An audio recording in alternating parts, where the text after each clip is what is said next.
Hello everybody, welcome back to our channel Indian Academy Shri Ganganagar. मैं अर्जुन भार्गव भारतीय संविधान व राज्य व्यवस्था की क्लासेस में फिर से आपका स्वागत करता हूं। दोस्तों, हम पढ़ रहे थे मौलिक अधिकार भाग 3, जिसमें हमने पढ़ा था स्वतंत्रता के अधिकार, अनुच्छेद 19, 20 व 21, जो कि हम कर चुके हैं हमारे पिछली जो क्लासेस हुई हैं उनमें। आज हम एक महत्वपूर्ण टॉपिक पर चर्चा करेंगे, जो कि संविधान का अनुच्छेद 22 अर्थात अनुच्छेद 22 है, जो कि आपको गिरफ्तारी से संरक्षण प्रदान करता है। तो ये आपको याद रखना पड़ेगा कि अनुच्छेद 22 अनुच्छेद जो 22 है वो आपको गिरफ्तारी से संरक्षण देता है। वो गिरफ्तारियां कितने तरह की है? वो दो तरह की गिरफ्तारियां हो सकती है, एक सामान्य तरह की गिरफ्तारियां और दूसरी विशेष गिरफ्तारियां, जिसे कहेंगे हम निवारक निरोधक कानून, जिसके बारे में आज हम चर्चा करेंगे। बहुत एक फेमस कानून है जिसकी हम चर्चा करेंगे, टाडा कानून जो आया था, जिसके तहत बहुत सारे अपने भारत के अंतर्गत जो कुछ प्रसिद्ध लोग थे उनको भी गिरफ्तार किया गया था, जिसकी चर्चा हम आज करेंगे।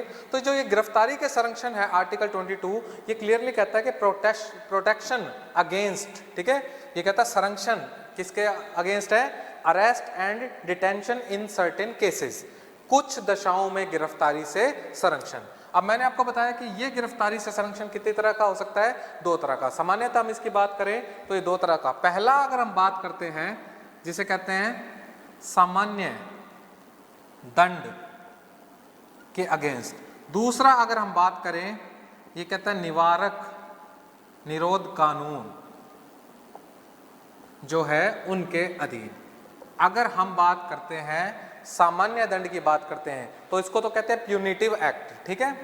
इसे क्या नाम दिया गया है? प्यूनिटिव, कि भाई ये संरक्षण किसके खिलाफ है? जो प्यूनिटिव एक्ट होंगे उनके खिलाफ। और दूसरे जो एक्ट होते हैं निवारक वाले, उन्हें कहते हैं प्रिवेंटिव, जिसकी जिक्र मैंने आपको बताया था। प्रिवेंटिव एक्ट की जिक्र मैं कर चुका हूं AK गोपालन मामले में। अब बेसिकली सबसे पहले हमें इन दोनों में अंतर समझना है कि प्यूनिटिव एक्ट क्या होते हैं और प्रिवेंटिव एक्ट क्या होते हैं। फर्स्ट ऑफ ऑल हमें पहला शब्द गिरफ्तार, अरेस्ट वर्ड समझना होगा। अरेस्ट क्या होता है? कि देखिए, अरेस्ट क्या होता है कि जब भी कोई व्यक्ति कोई ऐसा काम करता है जो कि पुलिस या न्यायालय या विधि के सामने जो लीगल नहीं होता है, जब वो ऐसा कोई काम करता है तो उस व्यक्ति को कहते हैं कि उस कार्य के जो लीगल कार्य को तोड़ने के लिए, उस नियम को तोड़ने के लिए जब उसको गिरफ्तार किया जाता है उसे अरेस्ट कहा जाता है, ठीक है। हम उसको अरेस्ट करते हैं जब भी वो कोई इलीगल, कहते हैं, कोई हरकत करता है या इलीगल कोई काम करता है। तो ये अपने आप को पता होगा, दो तरह के अपने काम होते हैं, जो अपने मामले होते हैं। एक कहते हैं सिविल के मामले होते हैं और एक क्रिमिनल एक्ट होते हैं। जो पिछले आर्टिकल में हमने बात की थी कि आर्टिकल 21 के अंतर्गत जो हमने बात की थी प्राण व दैहिक स्वतंत्रता, और उससे पहले हमने आर्टिकल 20 की बात की थी, तो दोष सिद्धि से संरक्षण। जो आर्टिकल 20 में हमने बात की थी ना, दोष सिद्धि से संरक्षण, कि हमें 3 प्रकार के संरक्षण मिलते हैं। एक तो कार्योत्तर विधि से, दूसरा हमने क्या बात की थी, जो दोहरे दंड से संरक्षण कहता है, तीसरा कहता है आत्म अभिशंसन से संरक्षण। तो वो जो तीनों कानून थे ना, वो सिविल प्रक्रियाओं में नहीं मिलते। ये बात आपको याद रखनी पड़ेगी, क्योंकि हमारे केसेस दो तरह के होते हैं मामले।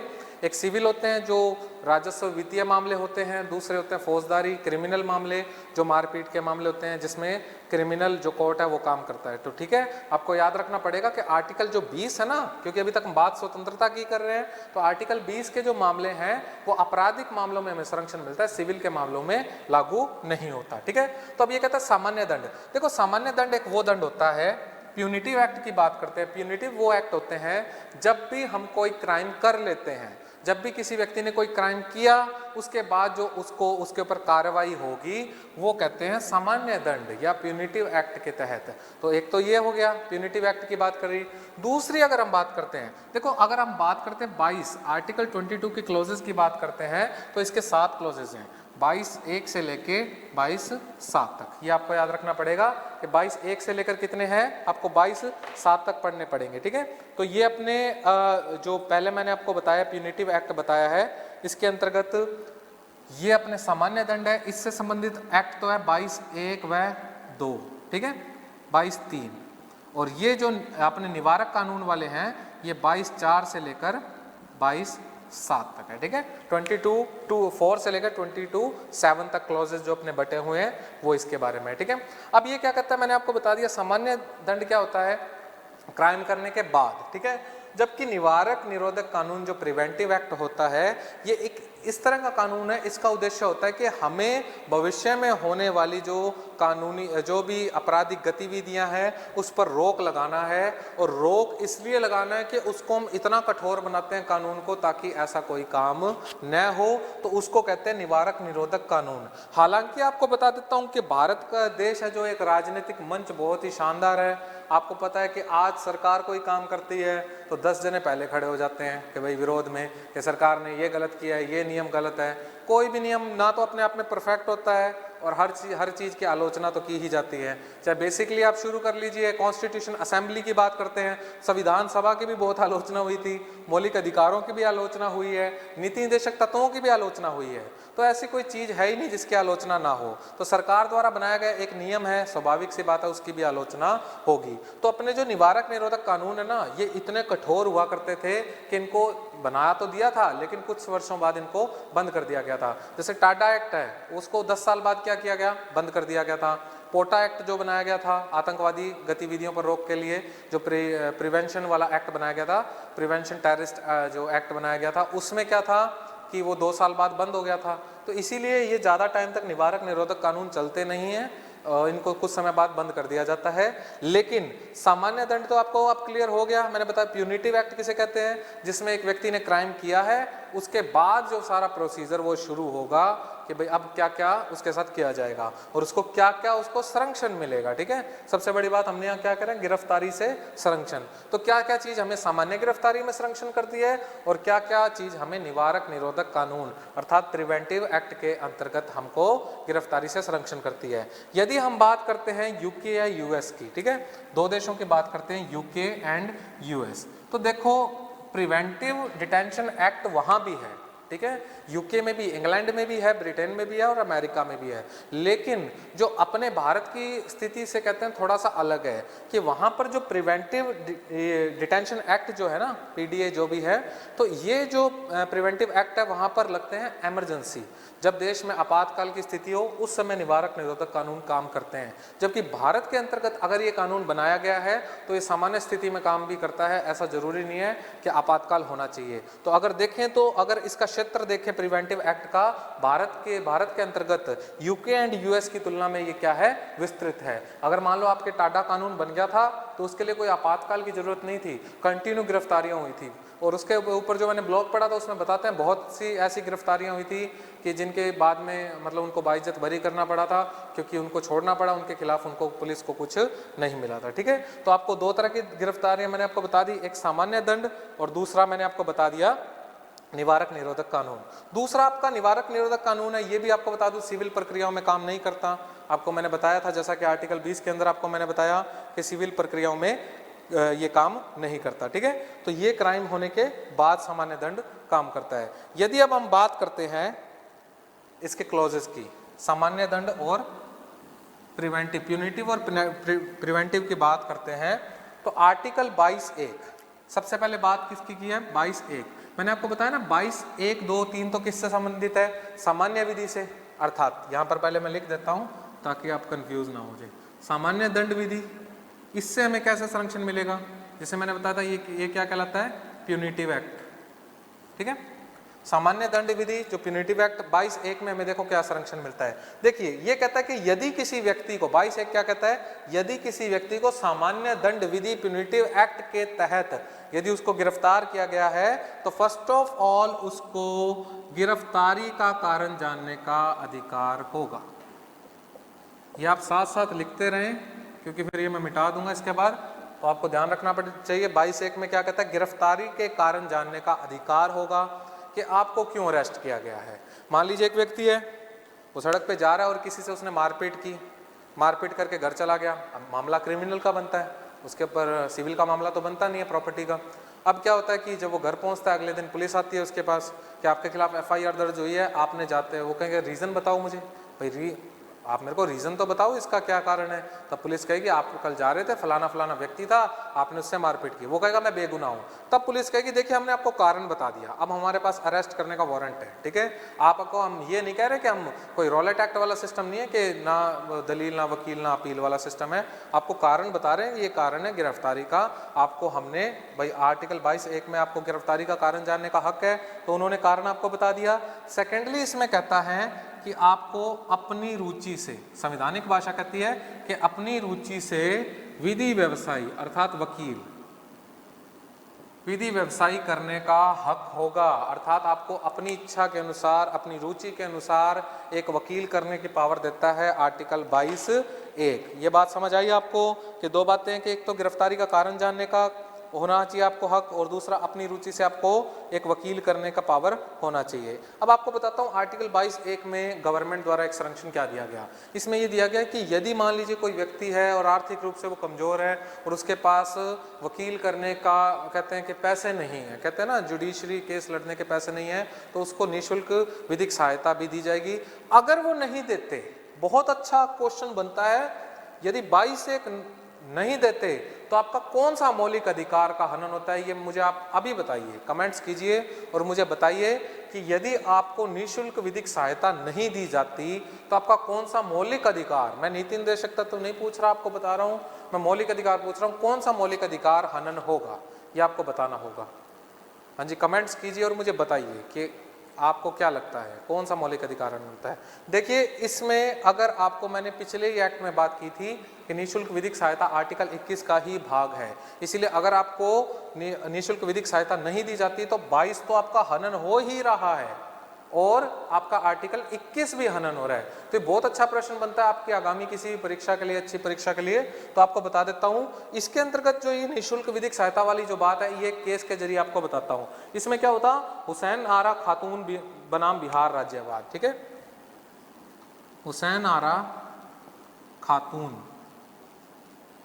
बनाम बिहार राज्यवाद। देखिए इस केस में क्या हुआ था, हुसैन आरा खातून बनाम जो पिटिशनर था उसने क्या बोला था कि भाई मुझे मतलब मेरे पास वो पैसे नहीं है केस लड़ने के, इसलिए मुझे निःशुल्क सहायता दी जाए। और न्यायालय ने माना कि आपको निःशुल्क सहायता दी जाएगी क्योंकि आपका आर्टिकल 21 में निःशुल्क विधिक सहायता एक मौलिक अधिकार है। और न्यायालय ने यह भी कहा कि यदि आपको आर्टिकल 22(1) में निःशुल्क विधिक सहायता नहीं मिली तो ये आपके कौन से आर्टिकल का, आर्टिकल 21 जो है इसका भी क्या होता है, हनन होता है। ये भी आपका आर्टिकल 21 भी वायलेंट हो रहा है और आर्टिकल 22(1) तो हो ही रहा है, ठीक है। तो आप याद रखेंगे कि 22(1) में दो बातें आपको, अभी अपने बात कर रहे हैं सामान्य गिरफ्तारी, ध्यान रखना निवारक निरोध कानून पे हम नहीं आए हैं, ठीक है। ये हम बात कर रहे हैं सामान्य दंड विधि, प्यूनिटिव जो अपने एक्ट हैं उनकी बात कर रहे हैं। तो 22(1) में कहता है कि व्यक्ति को गिरफ्तारी का कारण जानने का हक होगा और अपनी रुचि से विधि व्यवसाय करने का उसको हक होगा। जो हुसैन आरा खातून बिहार जो ये बात था इसके अंतर्गत मैंने आपको बता दिया। अब देखिए 22(2) क्या कहता है, मैंने आपको बताया था, साथ साथ आप लिखते जाइए। देखिए 22(2) क्या कहता है, 22(2) की चर्चा कर लेते हैं। मैंने बताया था 22(1) से लेकर 3 जो है वो सामान्य दंड विधि की बात करते हैं और 22(4) से 7 है वो जो है प्रिवेंटिव डिटेंशन एक्ट की बात करते हैं, ठीक है। 22(2) क्या कहता है, जिस भी व्यक्ति को गिरफ्तार किया गया है उसको 24 घंटे के अंतर्गत न्यायालय मजिस्ट्रेट के सामने पेश करना होगा। यात्रा समय अलग से, वो जो आपका जो यात्रा समय है वो अलग होगा, वो इसमें इंक्लूड नहीं होगा। ये आपको याद रखना पड़ेगा कि यात्रा का समय इसमें इंक्लूड नहीं होगा। कि कोई भी आपको सामान्य दंड विधि में गिरफ्तार किया गया है, पुलिस आपको कहीं से भी लेके आती है तो आपको 22(2) के अनुसार 24 घंटे के अंतर्गत न्यायालय मजिस्ट्रेट के सामने पेश करना होगा। अब आपको बता देता हूं इसके अंतर्गत एक क्वेश्चन होता है स्टूडेंट्स का, क्या इस समय को बढ़ाया जा सकता है क्या 24 घंटे की अवधि को? देखो बढ़ाया जा सकता है, ये मजिस्ट्रेट के ऊपर निर्भर करता है, पुलिस के ऊपर निर्भर नहीं करता। पुलिस सिर्फ अपना काम करेगी, पुलिस अपना काम ये करेगी कि उसको एक बार मजिस्ट्रेट के सामने पेश कर देगी। एक एग्जांपल देता हूं, बहुत अच्छा एग्जांपल है इसमें, मेरे एक मित्र हैं, उन्होंने वो जो लॉ उन्होंने की हुई है, उन्होंने एक एग्जांपल बहुत अच्छा दिया था इसके बारे में कि एक व्यक्ति है, मान लीजिए उसने सोने की चेन चुराई है, ठीक है, सोने की चेन चुराने के बाद क्या होता है कि उसको एक ही चेन चुराई है उसने, मान लीजिए, ठीक है, और पुलिस को शक है कि इसने शायद और भी सोना चुराया होगा, तो उसको क्या करते हैं, न्यायालय के सामने पुलिस ने अपना काम पूरा किया और 24 घंटे में उसको न्यायालय के समक्ष प्रस्तुत कर दिया। अब क्या होता है कि जब मजिस्ट्रेट अपना फैसला सुना रहा है कि अब आगे क्या करना है, उससे पहले पुलिस ने एक आधार रखा। पुलिस अपनी तरफ से आधार रखती है और व्यक्ति का वकील अपनी तरफ से आधार रखता है, क्योंकि 22(1) में मैंने बता दिया वकील तो उसको करने की पावर है ही है। तो पुलिस ने बोला कि सर हमें इस पे शक है कि जो ये व्यक्ति है इसने केवल एक सोने की चैन नहीं चुराई, हो सकता है इसने और भी सोना चुराया हो। तो आप इसको क्या है कि यहाँ पर आपको बता देता हूँ, दो चीजें होती है, एक होता है पीसी और एक होता है जेसी, ठीक है, एक पीसी और एक जेसी, एक होता है पुलिस कस्टडी और एक होता है जुडिशियल कस्टडी, ठीक है। वो पुलिस कहेगी कि आप इसको पीसी दे दो, अर्थात पुलिस कस्टडी दे दो, हम और पता लगाएंगे इसके बारे में कि हाँ भाई इसने और क्या क्या चुराया है। लेकिन परिवादी जो है उसका वकील कहता है कि देखिए इस पर एक चैन चुराने का आरोप था, वो आपको मतलब सामान मिल गया है, आपको जो सामग्री है वो बरामद हो गई है, तो पीसी देने का कोई मतलब ही नहीं है, तो आप बस ठीक है जुडिशियल कस्टडी दो और जो भी इसकी सजा बनती है इसको रफा दफा करो, बात खत्म है। लेकिन अगर यहाँ पर आपको बता देता हूँ, अगर ये समय जो 24 घंटे का समय है ना, अगर मान लीजिए इसको बढ़ाना हो तो यहाँ पर जज चाहे तो जुडिशियल कस्टडी में उसको रख सकता है, ठीक है, वो जज पर निर्भर करता है, न्यायालय के अधीन वो रखा जाएगा, पुलिस के अधीन वो नहीं रखा जाएगा। तो ये आपको याद रखना पड़ेगा कि पीसी या जेसी देना वो किसका काम है, जज का काम है, ठीक है, ये आपको ध्यान रखना हो, ये लॉ की टर्म है। नेक्स्ट अगर हम इसके अंदर बात करते हैं 22(3), देखो 22(3) जो है वो एक तरह से अपवाद है। किसका? अब आप कहोगे किसका अपवाद है, तो वो अपवाद है 22(1) का और 22(2) का। जो दो आर्टिकल अब हम पढ़ चुके हैं, फर्स्ट आर्टिकल मैंने आपको बताया था कि उसको गिरफ्तारी का कारण जानना होगा और वकील करना होगा। 22(2) में मैंने आपको बताया 24 घंटे में न्यायालय मजिस्ट्रेट के सामने पेश करना होगा, यात्रा का समय जो होगा वो अलग से होगा। 22(3) कहता है, अपवाद क्या कहता है कि 22(3) में कहता है कि दो कारणों से उसको सामान्य दंड विधि के अधीन नहीं रखा जाएगा। 22(3) क्या कहता है कि दो ऐसे कारण हैं, मतलब 22(1) व 22 का अपवाद इसलिए कहता है कि दो कारण ऐसे हैं कि उसको सामान्य दंड विधि के अधीन नहीं रखा जाएगा। पहला कारण तो यह है कि यदि वो व्यक्ति जो है शत्रु देश का है, यदि वो व्यक्ति क्या है, शत्रु देश का है, तो उस पर सामान्य दंड विधि के नियम नहीं लगेंगे, 22(1)(2) उसको संरक्षण नहीं मिलेगा। दूसरा, यदि उसको निवारक निरोध अधिनियम या कानून के तहत, निवारक निरोध कानून अर्थात मैंने बताया वो तो प्यूनिटिव की बात चल रही थी, अगर उसको प्रिवेंटिव के तहत उसको अरेस्ट किया गया है तो उसको 22(1)(2) वाले संरक्षण नहीं मिलेंगे। बात समझ आई? तो 22(3) क्या कहता है, वो अपवाद है किसका, 22(1) व 22 का। यदि व्यक्ति जिसको गिरफ्तार किया वो शत्रु देश का होता है तो उसको इस प्रकार के कोई उसको लाभ नहीं मिलेंगे जो कि सामान्य दंड विधि में मिलते हैं। दूसरा, यदि उसको निवारक निरोध कानून के तहत गिरफ्तार किया गया है तो भी उसको ये सामान्य दंड विधि वाले सिस्टम नहीं मिलेंगे। तो आपका 22(1), 2 व 3 बात करता है सामान्य दंड विधि, प्यूनिटिव। अब हम बात करेंगे प्रिवेंटिव एक्ट्स के बारे में, जो कि है 22(4) से लेकर 22(7) तक, ठीक है। अगर आपको यहाँ भी कुछ समझ ना आ रहा हो तो आप मुझे कमेंट्स कीजिए, मैं आपको रिप्लाई जरूर करूँगा इनके, मैं बार बार कहता रहा हूँ ये बात। अब अगर हम बात करते हैं प्रिवेंटिव डिटेंशन एक्ट जो है, कहते हैं कि किसी, मैंने बताया विशेष उद्देश्य से बनाए जाते हैं। फ्यूचर में जो क्राइम्स हैं उनको रोकने के लिए, अपराधों को रोकने के लिए विशेष उद्देश्य द्वारा बनाए गए जो कानून ये क्या कहलाते हैं, निवारक निरोधक कानून। जैसे कि भारत में मैंने बताया आतंकवाद को रोकने के लिए 2-3 बार ये कानून बनाया गया है, ठीक है, राष्ट्रीय सुरक्षा को देखते हुए। अब पॉइंट ये है कि जो प्रिवेंटिव कानून है, फर्स्ट ऑफ ऑल तो आपको ये समझना पड़ेगा कि जो आपके प्रिवेंटिव जितने भी कानून है, क्या वो राज्य के पास मतलब स्टेट्स के पास पावर है या सेंटर की बात है। अगर हम बात करते हैं केंद्र सरकार की, सेंट्रल गवर्नमेंट की बात करते हैं, या हम बात करते हैं राज्य सरकार की, स्टेट गवर्नमेंट की बात करते हैं, तो इनमें से किसके पास प्रिवेंटिव डिटेंशन एक्ट बनाने की पावर है। अब स्टूडेंट्स के दिमाग में आता है कि भाई अगर इस प्रकार के तो केंद्र ही बनाएगी, लेकिन आपको बता दूं ये कानून दोनों को बनाने की पावर है। लेकिन थोड़ा सा आपको समझना पड़ेगा कि जो केंद्र जो है वो संविधान की 7वीं अनुसूची, कौन सी, 7वीं अनुसूची में एक सूची कौन सी है, संघ सूची या केंद्र सूची जिसे हम कहते हैं। सेंट्रल लिस्ट जो है, सेंट्रल लिस्ट के अंतर्गत ये कानून केंद्र सूची में केंद्र सरकार बना सकती है। लेकिन किन स्थितियों में, वो स्थितियां आप देखिए। स्थिति हो सकती है रक्षा, नंबर 1 देश की रक्षा, दूसरा विदेशी मामले, भाई विदेशी मामलों को अपने को फॉरेन अपने जो अफेयर्स हैं उनको भी कहते हैं ना मेंटेन करके रखना पड़ता है, इसीलिए विदेशी मामलों को देखते हुए ये बनाया जा सकता है। तीसरा देश की आंतरिक सुरक्षा, भाई हमारे देश की इंटरनल जो सिक्योरिटी है वो भी तो जरूरी है ना, इसीलिए आंतरिक सुरक्षा के नाते जैसे आतंकवाद के जो अपने बनाए गए अधिनियम, तो सेंटर जो है केंद्र सरकार 7वीं अनुसूची जो अपने है संविधान की, उसमें केंद्र सूची के अंतर्गत रक्षा, विदेशी मामले और आंतरिक सुरक्षा के अंतर्गत जो प्रिवेंटिव डिटेंशन एक्ट जो है, निवारक निरोधक कानून जो है वो बना सकती है। दूसरा बात करें, क्या राज्य के पास ये पावर है? बिल्कुल है, राज्य भी ये काम कर सकता है। 7वीं अनुसूची जो अपनी अनुसूची है, इसके अंतर्गत एक अनुसूची का नाम है समवर्ती सूची, जो हमने कहां से ली है? ऑस्ट्रेलिया से। कॉन्करेंट लिस्ट जो समवर्ती सूची, जैसा कानून केंद्र बनाएगी वैसा ही उसको देखते हुए समवर्ती सूची में राज्य भी ये कानून बना सकती है। किन आधार पे? अगर देखा जाए तो राज्य बना सकता है लोक व्यवस्था, भाई पब्लिक ऑर्डर के कारण बना सकता है लोक व्यवस्था की, या फिर अपने कहीं राज्य की सुरक्षा के लिए बना सकता है।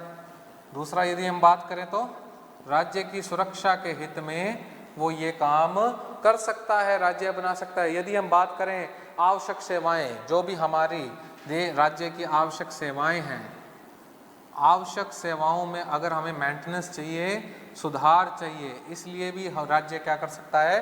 कोई भी प्रिवेंटिव डिटेंशन एक्ट बना सकती है, निवारक निरोधक कानून बना सकती है। तो फर्स्ट ऑफ ऑल मैंने आपको क्लियर किया है कि निवारक निरोधक कानून है क्या, कि भविष्य में क्राइम को रोकने के लिए, कोई बड़े क्राइम को रोकने के लिए सेंट्रल गवर्नमेंट और स्टेट गवर्नमेंट दोनों क्या बना सकती है?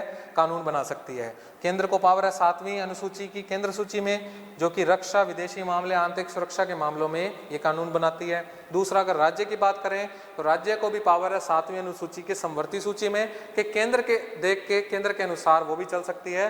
लोक व्यवस्था, राज्य की सुरक्षा और आवश्यक सेवाओं में सुधार के तहत ये कानून वो बना सकती है। अब हम पढ़ते हैं कि इसके अनुच्छेद, कि इसके अनुच्छेद में क्या क्या प्रावधान है, अब उसके बारे में चर्चा करेंगे। जो 22(4) से 7 की बात की है ना हमने, उसके बारे में चर्चा करते हैं। देखो 22(4), सबसे पहले 22(4) क्या कहता है? अनुच्छेद 22(4) की कहानी सुनिए। अनुच्छेद 22(4) क्या कहता है कि यदि कोई भी व्यक्ति है जिसको प्रिवेंटिव डिटेंशन एक्ट के अंतर्गत गिरफ्तार किया गया है, उसको प्रावधान है कि उसको 3 माह से अधिक नहीं रख सकते। कितने टाइम से? 3 माह से अधिक आप उसको नहीं रख सकते। आपको बता देता हूँ 44वां संविधान संशोधन 1978 में हुआ था, जिसमें ये अवधि घटाकर कितनी कर दी? 2 माह। लेकिन व्यवहार में ऐसा सुनने में नहीं आया कि लागू ऐसा कुछ है। इवन ऐसा होता है कि संसद से ये जो अवधि है ना 3 माह की, इसको बढ़ा लेते हैं। पॉइंट पता क्या है? भले ही आप किसी को प्रिवेंटिव डिटेंशन एक्ट में पकड़ लेते हैं, लेकिन उस व्यक्ति को है ना अपने मतलब लिखित दस्तावेज दिखाने जरूरी होते हैं, जिसकी चर्चा हम अगले आर्टिकल में करेंगे। ठीक है, 22(5) में हम चर्चा करेंगे कि आपको उसको दिखाने पड़ते हैं सबूत, दस्तावेज कि तेरे खिलाफ ये बात है, और अगर नहीं है देन उसको छोड़ो, रिलीज करो, बात खत्म है, कि आप उसको नहीं पकड़ सकते। ये क्लियर बात है। ठीक है, तो 44वें संशोधन में कहा गया था कि आप सामान्यतः 3 माह तक किसी को अरेस्ट कर सकते हो, और इस अवधि को घटा दिया, लेकिन व्यवहार में देखने को नहीं मिलती कि 2 माह। पॉइंट ये था कि अगर मान लीजिए, इसके ऊपर आपको बता देता हूं, एक सलाहकार बोर्ड बनता है। सलाहकार बोर्ड के अंदर जो न्यायालय के समक्ष जो अधिकारी होते हैं, अर्थात जजेस के जो कहते हैं ना पैरेलल जो ऑफिसर होंगे जुडिशरी से, वो शामिल होते हैं सलाहकार बोर्ड में। और आपको बता देता हूँ 22(4) की बात कर रहे हैं, 22(7) के अंतर्गत संसद को शक्ति प्राप्त होती है ये, कि इससे संबंधित कोई भी अगर कानून बनाना है, विधि का वहन करना है, तो कौन करेगी? संसद करेगी। अर्थात संसद जो है, जो ये सलाहकार बोर्ड है, संसद इस सलाहकार बोर्ड द्वारा पालन की जाने वाली प्रक्रियाओं का वहन करेगी। जो भी सलाहकार बोर्ड द्वारा जो भी विधियां, जो भी बातें हैं, उनका पालन करने के लिए संसद इसका वहन करेगी। अर्थात चाहे तो अपने फिर ये संसद चाहे तो इस अवधि को बढ़वा सकती है, ठीक है। सलाहकार बोर्ड द्वारा इसको बढ़वा सकती है। सामान्यतः कितनी रहेगी? 3 माह, और 44वें संशोधन में कितनी कर दी थी? 2 माह। आपको बता देता हूँ, इससे संबंधित एक केस है, बहुत अच्छा केस है, जो कि आपको बताता हूँ। टाडा एक्ट का था। हितेंद्र विष्णु ठाकुर बनाम महाराष्ट्र, ये याद रखना, हितेंद्र विष्णु ठाकुर बनाम महाराष्ट्र राज्यवाद। ये था टाडा का कानून। टाडा एक्ट जो अपना बना था ना, ये टाडा कानून आया था, टेररिस्ट जो एक्टिविटीज से संबंधित था, जो कानून आया था उसके बारे में ये बात थी। अब क्या था, इस जो अपीलार्थी था हितेंद्र विष्णु ठाकुर बनाम महाराष्ट्र, बताते हैं कि बहुत फेमस व्यक्ति थे, प्रसिद्ध व्यक्ति थे वहाँ के। इनको टाडा एक्ट के अंतर्गत गिरफ्तार किया गया, और क्या हुआ कि 6 माह तक उनको, पुलिस को इनके खिलाफ सबूत में कुछ नहीं मिला। और उन्होंने क्या बोला कि हम है ना इस अवधि को बढ़ाना चाहते हैं, जांच की अवधि को 6 माह से 1 साल करना चाहते हैं। पॉइंट ये उठाया इन्होंने कि आप 6 माह से 1 साल कर लो, लेकिन पॉइंट ये, जब तक अगर आपको मेरे खिलाफ कुछ मिल ही नहीं रहा तो मुझे रिलीज करने का तो ऑर्डर होना चाहिए, मुझे छोड़ने का भी तो ऑर्डर होना चाहिए। तब कोर्ट ने बात कही थी कि मान लिया आपके पास पावर है कि आप जांच की अवधि बढ़ा सकते हैं, लेकिन यदि आपको सामान्यतः 6 वर्ष और परमिशन लेकर, किसके? सलाहकार बोर्ड से परमिशन लेकर 1 वर्ष, ठीक है, सामान्य 6 माह और अधिकतम 1 वर्ष, कि भाई पहले तो आपको 6 माह के अंदर कुछ मिला तो ठीक है, नहीं तो आप 1 वर्ष तक अपनी जांच कर सकते हो, और अगर इसके बाद भी अगर आपको नहीं मिलता तो आपको इनको छोड़ना पड़ेगा। और उसके तहत परिवादी को छोड़ दिया गया, क्योंकि उनके खिलाफ कोई सबूत उनको नहीं मिला। यही बात किसमें कही है? 22(4) में, कि सामान्य गिरफ्तारी 3 माह की होगी, जो 44वें संविधान संशोधन में 2 माह कह दिया था। और उसके बाद मैंने बता दिया, जो भी इससे सलाहकार बोर्ड से संबंधित जो भी पालन होंगे नियम के, उसका वहन कौन करेगी? संसद 22(7) में। तो 22(7) भी आपको क्लियर हो गया 22(4) के अंतर्गत। नेक्स्ट इसके अंतर्गत आता है 22(5), 22(5).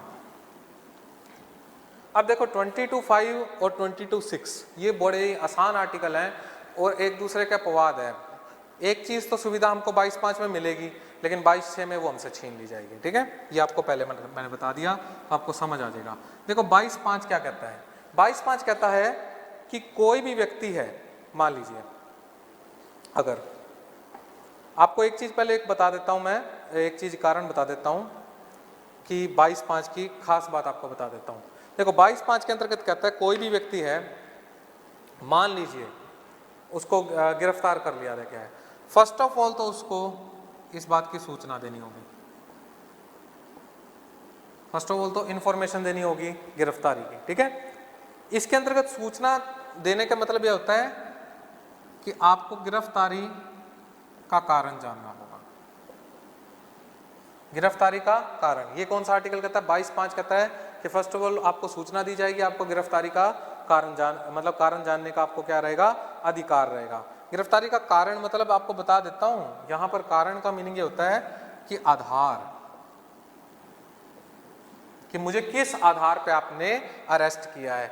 मतलब ये नहीं, ये तो बता ही देंगे प्रिवेंटिव डिटेंशन एक्ट के तहत किया आपको गिरफ्तार, लेकिन आधार क्या है, मेरे पास ऐसा क्या सबूत मिला है जिस आधार पर मुझे क्या किया गया है? गिरफ्तार किया गया है, ठीक है। ये आपको ध्यान रखना पड़ेगा। दूसरा कहता है, कोई भी व्यक्ति गिरफ्तारी के विरुद्ध, मतलब जो भी गिरफ्तार हुआ है, गिरफ्तारी के विरुद्ध उसको अभ्यावेदन, अर्थात कहते हैं एप्लीकेशन, अभ्यावेदन अर्थात कोर्ट को उसको एप्लीकेशन देने का अधिकार होगा। 2 बातें कही गई है 22(5) में, कि किसी व्यक्ति को सूचना देना पड़ेगा आपको, अर्थात उसको गिरफ्तारी का कारण जानने का आधार होगा, आधार जानने का उसको पता होना चाहिए। दूसरा, गिरफ्तारी के विरुद्ध अभ्यावेदन उसको देने का अधिकार करना पड़ेगा। इसके अंतर्गत ये बातें हैं कि जो भी गिरफ्तारी से जुड़े हुए, आपको बता देता हूँ, विलेख हो गए, विलेख मतलब कोई भी तथ्य हो गए, कोई भी सामग्री हो गई, इस प्रकार की जितनी भी चीज़ें हैं वो आपको उसको बतानी पड़ेगी, उसको दिखानी पड़ेगी। कि अगर आपको बता देता हूँ, अगर उसके साथ अगर जो भी आपने उसके गिरफ्तारी का जो आधार बताया है, जिसमें आपने विलेख तथ्य सामग्री इसके साथ जोड़े हैं, यदि वो इसके साथ मैच नहीं होते तो आपकी जो गिरफ्तारी है वो अवैध हो जाएगी, निरुद्ध हो जाएगी, उसको छोड़ना पड़ेगा। तो आप ये ध्यान रखना कि जो भी इसके अंतर्गत विलेख तथ्य सामग्री, वो भी अगर मान लो निरोध के आधार पे उन्होंने जोड़ा है और कोई मतलब रिलायबल नहीं है या जोड़ा ही नहीं, तो उस व्यक्ति को जो उन्होंने अरेस्ट किया हुआ है ना प्रिवेंटिव डिटेंशन एक्ट में, वो एक तरह से क्या हो जाएगा, रद्द हो जाएगा। इसमें आपको बात बताता हूँ, इस केस के अंदर हम दो बातें पढ़ते हैं। एक तो था इब्राहिम अहमद बनाम गुजरात मामला, ठीक है। पहला वाद कौन सा था, इब्राहिम अहमद बनाम गुजरात। पहला केस आता है इब्राहिम अहमद बनाम गुजरात मामला। एक्चुअल में पॉइंट ये था कि यहाँ पर एक बहुत ही समस्या इनके सामने ये आ गई थी कि जो परिवादी जो था वो मतलब उर्दू भाषा से संबंधित था। तो उन्होंने कहा कि भाई हमने इसलिए इसको तथ्य नहीं दिए कि भाई इसको उर्दू भाषा में देने थे, अगले को उर्दू भाषा आती है तो उर्दू भाषा में हमने तथ्य देने थे, और हमें कोई भी ट्रांसलेटर मिला नहीं उर्दू ट्रांसलेट करने वाला, इसीलिए हमने इसको तथ्य सामग्री विलेख कुछ नहीं दिए। तो न्यायालय ने बोला कि इसको छोड़ो, इसको अरेस्ट जो आपने किया इसको छोड़ना पड़ेगा। कारण ये है कि आपके पास समय था और आपको अगर ट्रांसलेटर नहीं मिला तो इसका मतलब ये थोड़े ना कि आप उसको गिरफ्तार रखोगे, इसलिए इस आधार पे इसको छोड़ दिया गया। दूसरा, आपकी जो व्यक्ति है उसको भाषा का भी ज्ञान होना चाहिए कि आपको उसको उस भाषा में देना चाहिए मैटर जिस भाषा में उसको आता हो। आप कहोगे अगर ऐसा नहीं हो तो क्या होगा, तो इसके अंदर आपको बताता हूँ दूसरा वाद क्या हुआ था। नयनमल प्रतापमल बनाम भारत संघ मामला, आपको बता देता हूँ। नयनमल प्रतापमल बनाम भारत संघ मामला। इस मामले में देखो क्या हुआ था, जो भी सामने अरेस्ट किया गया व्यक्ति था अभियुक्त था, अभियुक्त को क्या किया गया, उन्होंने अभियुक्त को इंग्लिश के अंतर्गत ट्रांसलेट करके दे दिया। ये देखो 22(5) क्या कहता है, उसको क्या देना होगा, गिरफ्तारी का जो कारण है आधार है वो बताना पड़ेगा। उन्होंने कहा है ना, तो आधार देंगे तभी तो अगला अभ्यावेदन करेगा। उन्होंने आधार उसको कौन सी भाषा में दे दिया, अंग्रेजी भाषा में, उसको इंग्लिश आती नहीं थी। भाई वो ठीक है, मेरी तरह था इंग्लिश में, उसको बिल्कुल इंग्लिश पढ़नी नहीं आती थी। अब उसने चैलेंज ये किया कि जो मेरे को सामग्री दी गई, तथ्य दिए गए, अंग्रेजी भाषा में थे और मुझे अंग्रेजी आती नहीं, इसीलिए उसको भी रद्द माना गया। कोर्ट ने उसको भी रिलीज करने को कहा कि इसको आपको छोड़ना पड़ेगा क्योंकि आपने काम सही नहीं किया है। तो 22(5) कहता है कि जिस व्यक्ति को प्रिवेंटिव डिटेंशन एक्ट के तहत गिरफ्तार किया गया है उसको छोड़ने का अधिकार होगा। तो आपको ध्यान रखना पड़ेगा, एक तो उसको आधार जानना पड़ेगा, दूसरा उसको गिरफ्तारी के विरुद्ध अभ्यावेदन अधिकार होगा। अब देखो 22(5) में मैंने आपको दो बात तो बता दिए, लेकिन आपको बता देता हूँ 22(6) इसी का अपवाद है। अब आप कहोगे सर अपवाद कैसे हैं, तो आपको बताता हूँ। देखो 22(5) में तो उसने क्या बोला कि आपको जो भी सूचना है उसका जानने का अधिकार होगा कि आपको गिरफ्तार करने का क्या आधार है। 22(6) इसका अपवाद इसलिए है क्योंकि ये कहता है कि जो भी प्राधिकारी है, जो भी कार्रवाई कर रहा है, जो भी प्राधिकारी है जिसके हाथ में कार्रवाई है, वो किसी भी तथ्यों को प्रकट करने को अस्वीकार कर सकता है। वो अस्वीकार क्यों कर सकता है, मतलब अगर मान लो उससे जुड़े तथ्य हैं उनको अगर प्रकट करना है तो वो अस्वीकार क्यों कर सकता है, अगर वो कहे कि इसको तथ्य को प्रकट करना मतलब किसके विरुद्ध जाना है, जनहित के विरुद्ध जाना है।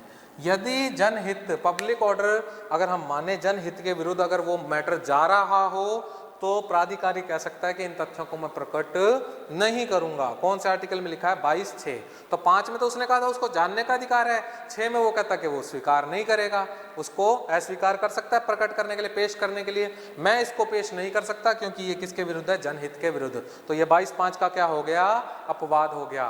और 22(7) तो मैंने आपको बताया ही है कि इनसे जुड़े हुए जितने भी संसद जो भी नियमों का वहन कौन करेगी, संसद करेगी। 22 में जुड़े हुए जो भी हैं कानून है उनका वहन कौन करेगी, जो अपने सलाहकार बोर्ड के जितने भी नियम है उनका वहन कौन करेगी, संसद करेगी। तो ये आपका आर्टिकल 22 था। अब आपको आर्टिकल 22 के अंतर्गत मैं आपको कुछ निवारक कानून बता देता हूँ जो अपने समय समय पर प्रिवेंटिव डिटेंशन एक्ट्स जो बने थे भारत में उनके बारे में बता देता हूँ। क्योंकि मैंने आपको एक चीज कही थी कि ये जो एक्ट्स थे ये समय समय पर क्या हो गए थे, खत्म हो गए थे। तो आपको बता देता हूँ, पहला एक्ट था निवारक निरोध अधिनियम। पहला एक्ट कौन सा था, ये नोट कर लेना आप, निवारक निरोध अधिनियम।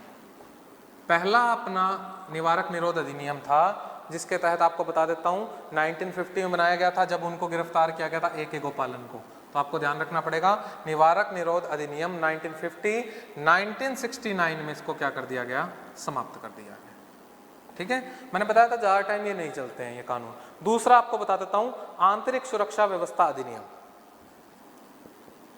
आंतरिक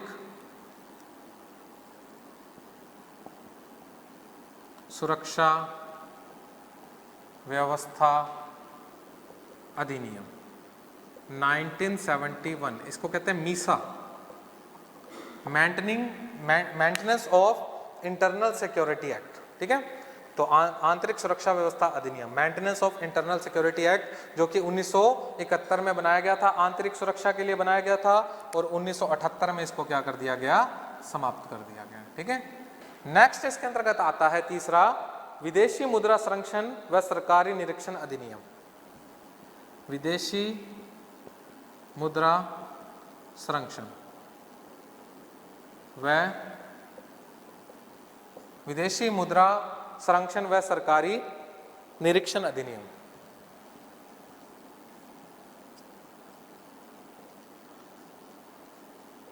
देखिए इसका नाम अंग्रेजी में लिखता है, आपको बता देता हूं, कोफपोसा, COFEPOSA। इस अधिनियम जैसे था टाडा, मीसा, इस तरह के एक्ट थे। ये बना था 1974 में और कार्यरत है तब से, जुलाई 1974 से ये कार्यरत है। ठीक है, नेक्स्ट इसके अंतर्गत आपको बता देता हूं जो एक्ट आया था वो था राष्ट्रीय सुरक्षा अधिनियम 1983। राष्ट्रीय सुरक्षा अधिनियम 1983, तो ये आपको याद रखना पड़ेगा। नेक्स्ट एक्ट कौन सा आया था, राष्ट्रीय सुरक्षा अधिनियम 1983। इसके बाद आया था टाडा एक्ट, जो था आतंकवाद एवं विध्वंसक गतिविधियां। ठीक है, टाडा एक्ट जो आया था आतंकवाद व विध्वंसक गतिविधियां, इनको रोकने के लिए 1985 में आया था, जो कि 1995 में क्या हो गया था, समाप्त हो गया था। आपको पता होगा कि बॉलीवुड का भी इस एक्ट से बहुत लेना देना था। टाडा एक्ट उस समय बहुत प्रचलित था ये एक्ट, और इसमें बताते हैं कि सख्त कानून था, बहुत ही ज़्यादा सख्त कानून था। जो गिरफ्तारियां होती थी ना, इसमें बताते हैं कि बहुत सारी गिरफ्तारियां हुई थी, हजारों में गिरफ्तारियां हुई थी। हालांकि जो सजा थी वो कुछ ही 2-3% को सजा मिली थी, बाकी सब जो थे वो बाद में उनको छोड़ दिया गया था, रिलीज कर दिया गया था। इसके अलावा इसको कहते हैं, आप याद रखेंगे इसका नाम, ये टाडा एक्ट कहा जाता है इसको, ये ध्यान रखना। जो 1985 का जो 1985 का अधिनियम था, ध्यान रखना पड़ेगा आपको। टेररिस्ट एंड डिसरप्टिव एक्ट कहते हैं इसको। ठीक है, टेररिस्ट एंड डिसरप्टिव एक्ट 1985, जो खत्म कब हुआ, 1995 के। इसके अंदर लास्ट आपको बता देता हूं, छठा एक्ट बना था आतंकवाद निवारण अधिनियम 2002।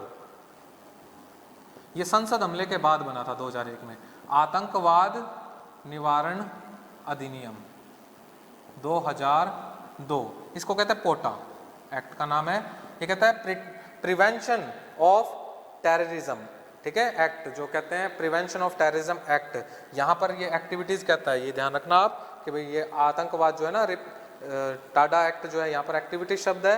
पोटा एक्ट के अंदर ये कहता है प्रिवेंशन ऑफ टेररिज्म एक्ट 2002, जो कि समाप्त कब हो गया, निरस्त कब हो गया, 2004 में निरस्त हो गया, अर्थात समाप्त कह लो आप, समाप्त हो। इस प्रकार आपके देश के अंतर्गत जो ये आर्टिकल 22 के अंतर्गत प्रिवेंटिव डिटेंशन एक्ट जो है, ये सारे प्रिवेंटिव डिटेंशन एक्ट है जितने भी तरह के आए हैं आपके सामने। नेक्स्ट इसके अंदर अगर हम बात करें, आपको आर्टिकल 22 के बारे में कंप्लीटली समझ आ गया होगा कि आपको किस प्रकार गिरफ्तारियों से संरक्षण मिलता है, एक सामान्य विधि में भी और एक प्रिवेंटिव डिटेंशन एक्ट, अर्थात निरोधक जो कानून होते हैं, निवारण निरोध कानून जो है, जो मैंने आपके सामने लिखे हैं। देश की सुरक्षा, आंतरिक सुरक्षा, विदेशी मामलों के लिए जो बनाए जाते हैं, उद्देश्य इनका होता है भविष्य में कोई क्राइम ना हो, इसीलिए इनको सख्त रूप में इन कानून को पेश किया जाता है। तो मुझे लगता है आपको आर्टिकल 22 जो है इस वीडियो में समझ आ गया होगा। अगर फिर भी आपको कोई समस्या हो तो आप कमेंट्स कीजिए, जैसा कि मैं हर बार कहता हूँ। इसके बाद जो है आर्टिकल आगे शोषण के विरुद्ध अधिकार जो अनुच्छेद 23-24 में है, फिर हम वो शुरू करेंगे। आप इस वीडियो को देखिए और जो जितने भी मैंने एक्ट बताए हैं ये लिख लेना, ये परीक्षा में अक्सर पूछे जाते हैं। ठीक है स्टूडेंट्स, अब मिलते हैं हम अगली वीडियो में, तब तक के लिए धन्यवाद। जय हिंद, जय भारत।